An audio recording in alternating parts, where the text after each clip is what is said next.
Well, I'd like to follow up on that and add that I think of Abraham Lincoln as perhaps one of the greatest politicians America has ever produced. And I love Abraham Lincoln. I love studying about him. I love his flaws as well as those ideals that he espoused. But the man got the job done. When he took his oath of office, he swore to preserve the Union, to hold the Union together, to prove that the Union is inviolate. And he did whatever it took to accomplish that objective.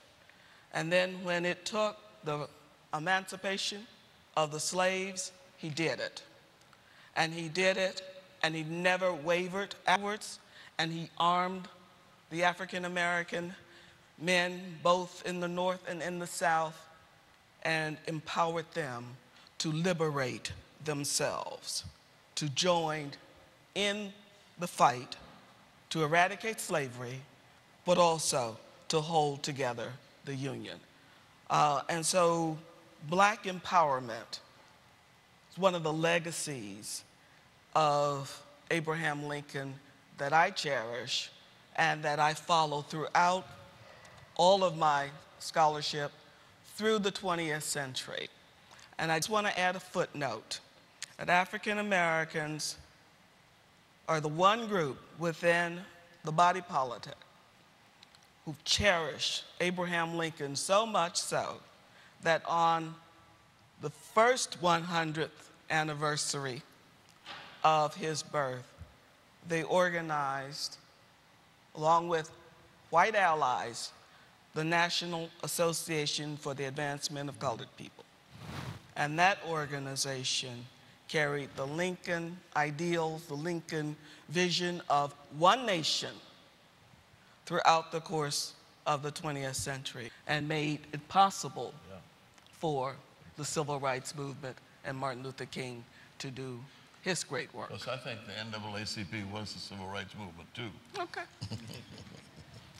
Doug and John. Well, look, I spent a lot of time here at the Henry Ford, and this is a place where they've really pioneered in doing African-American history. They just showed down in Greenfield Village, the Lincoln Courthouse, but Henry Ford himself used to have George Washington Carver come here. And they asked me a couple years ago about acquiring Rosa Parks' bust, which is here.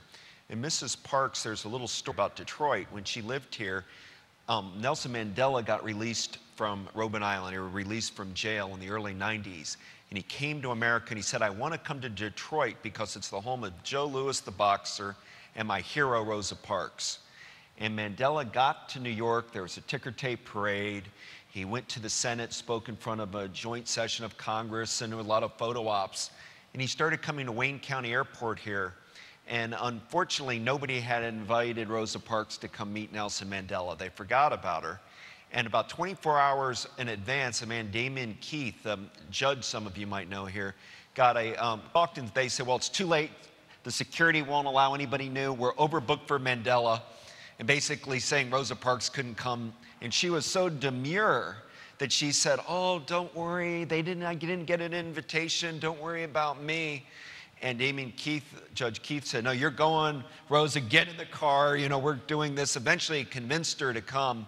And then she wanted to stay in the back, and they rolled her wheelchair up to the front. And suddenly Mandela's plane came down, door open, and he started walking. And it was people, you know, chanting Swahili words of power, and there's T-shirts being sold. Mandela walks down the stairs, and about where I'm at to the front row here, suddenly saw Rosa Parks there. And he just stood there and tried to speak, and just tears came out of his face. And he said, Rosa Parks, Rosa Parks. And then everybody started chanting her name. And she got up, and Mandela and Rosa Parks, Mrs. Parks, hugged each other from the apartheid movement to the freedom movement. And Rosa Parks was about the freedom struggle, and Abraham Lincoln was. You know, when Mrs. Parks was born is when Harriet Tubman died. And Mrs. Parks had a belief that Lincoln had to be included in that freedom struggle. And I think when we have his bicentennial this year, I've been watching documentaries, and was he a racist? What is his real views? I think to begin the conversation, we do have to recognize Lincoln is part of the freedom struggle. Now, whether he did things for political reasons or for expediency, there's all sorts of room within it. But he was somebody who, as you so eloquently put it, not just fought for freedom and put his money where his mouth was in the Civil War, but actually delivered at the end of the game.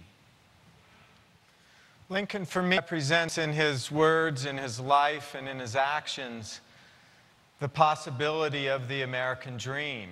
That is, the possibility of achieving freedom and equality of opportunity for all Americans. Indeed, he inspires people throughout the globe to seek to reach those goals. And in his life, he did it. He, with Frederick Douglass, were the two, in my view, preeminent self-made men in American history. Both rose up from nothing to become among the two great leaders of our nation's history. They defined, however, Lincoln here and Frederick Douglass, but especially Lincoln, defined self-making in terms very different than what most people understand it today. Self-making wasn't simply rising up from nothing to get rich. The self-made man or the self-made woman was inseparable from someone who was a social reformer. So as you evolved, as you remade yourself, you also sought to reform society, to eradicate the sins of your society. And I think Lincoln, in his life, in his words, in his actions, were emblematic of that achievement. And I think that's particularly important because ultimately Lincoln's understanding of self-making is the idea that the self continually evolves and is in a state of continual flux, contradicts the very notions both of slavery and of racism. Because slavery depends upon a rigid ceiling above which certain individuals cannot rise. And both Lincoln and ultimately his friend Frederick Douglass were very eloquent on that point. And the very idea of racism, among other things, depends upon oneself who is permanently superior to another self. That's the idea.